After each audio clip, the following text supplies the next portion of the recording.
Morning, grade 6. Today we're just gonna read the text of the first lesson in our book. The title of the lesson is 11. What they don't understand about birthdays and what they never tell you is that when you are 11, you are also 10 and 9 and 8 and 7 and 6 and 5 and 4 and 3 and 2 and 1. And when you wake up on your 11th birthday, you expect to feel 11, but you don't. You open your eyes and everything's just like yesterday. Only it's today. And you don't feel 11 at all.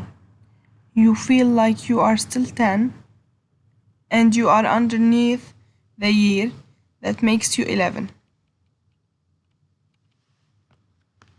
Like some days, you might say something stupid, and that's a part of you that's still 10. Or maybe some days you might need to sit on your mama's lap because you're scared, and that's a part of you that's 5. And maybe one day when you are all grown up, maybe you will need to cry like if you are 3. And that's okay. That's what I tell mama. When she's sad, she needs to cry.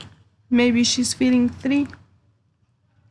Because the way you grow old is kind of like an onion, or like the rings inside a tree trunk, or like my little wooden dolls that fit one inside the other, each year inside the next one. That's how being 11 years old is. You don't feel 11, not right away. It takes a few days, weeks, even, sometimes even months, before you say 11 when they ask you. And you don't feel smart 11, not until you are almost 12. That's the way it is. Only today, I wish I didn't have only 11 years rattling inside me like pennies in a tin Band-Aid box. Today I wish I was 102 instead of 11, because if I were 102, I'd have known what to say when Mrs. Prince put the red sweater on my desk. I would have known how to tell her it wasn't mine, instead of just sitting there with that look on my face and nothing coming out of my mouth. Whose is this? Mrs. Prince says, as she holds the red sweater up in the air for all the class to see. Whose? It's been sitting in the coat room for a month. Not mine, says everybody. It has to belong to someone, Mrs.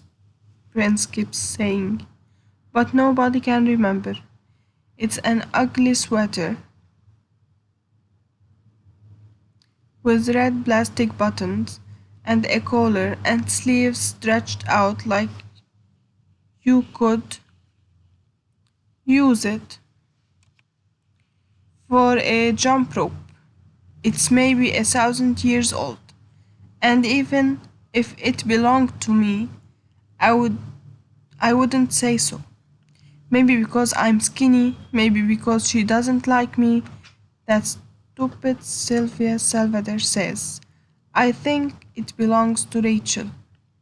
An ugly sweater, like that, all raggedy and old, but Mrs. Prince believes her. Mrs. Prince takes the sweater and puts it right on my desk. But when I open my mouth, nothing coming out. That's not. I don't. You are not mine. I finally say in a little voice that was maybe me when I was 4. Of course it's yours, Mrs. Prince says. I remember you wearing it once. Because she is older and the teacher, she is right. And I am not. Not mine, not mine, not mine. But Mrs. Prince is already turning to page 32 and math problem number 4. I don't know why, but all of a sudden I'm feeling sick inside. Like the part of me that's 3 want to come out of my eyes. Only I squeeze them shut tight and bite down my teeth hard and try to remember today I am 11. 11. Mama is making me a cake tonight, and when Papa comes home everybody will sing happy birthday to you.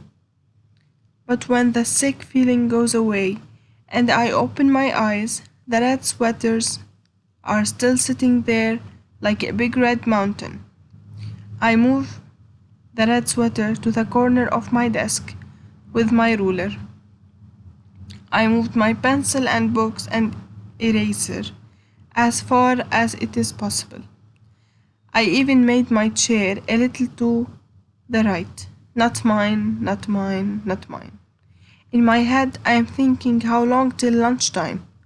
How long till I can take the red sweater and throw it over the schoolyard fence, or even leave it hanging on a parking meter, or punch it up into a little ball and toss it in the alley. Except when math period ends, Mrs. Prince says, loud and in front of everybody, "Now, Rachel, that's enough."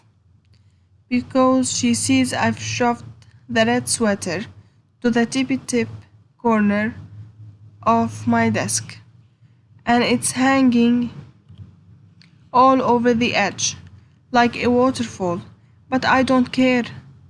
"Rachel," Mrs. Prince says. She says it like she's getting mad. "You put that sweater on right now, and no more nonsense." "But it's not now," Mrs. Prince says. This is when I wish I wasn't 11, because all the years inside me, 10, 9, 8, 7, 6, 5, 4, 3, 2, and 1, the back of my eyes, when I put one arm through one sleeve of the sweater that smells like cottage cheese, and then the other arm through the other, and stand there with my arms apart, all itchy and full of germs that aren't even mine. That's when everything I've been holding in since this morning, since when Mrs. Prince put the sweater on my desk, finally lets go. And all of a sudden, I am crying in front of everybody. I wish I was invisible, but I'm not. I'm 11, and it's my birthday today, and I'm crying in front of everybody. I put my head down on the desk and bury my face in my stupid clown sweater arms.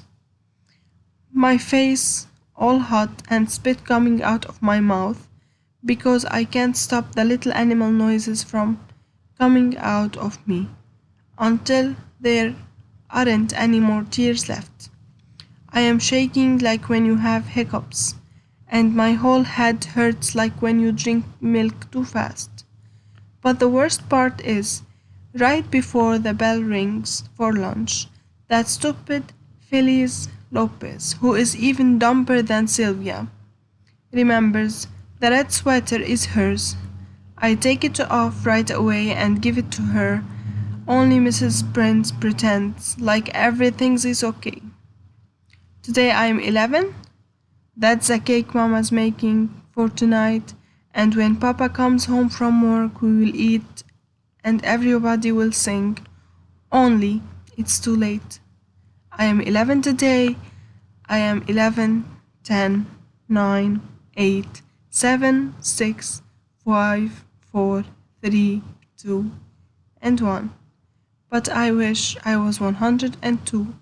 I wish I was anything but 11, because I want today to be as far away already, far away like a runaway balloon, like a tiny eyes to see it.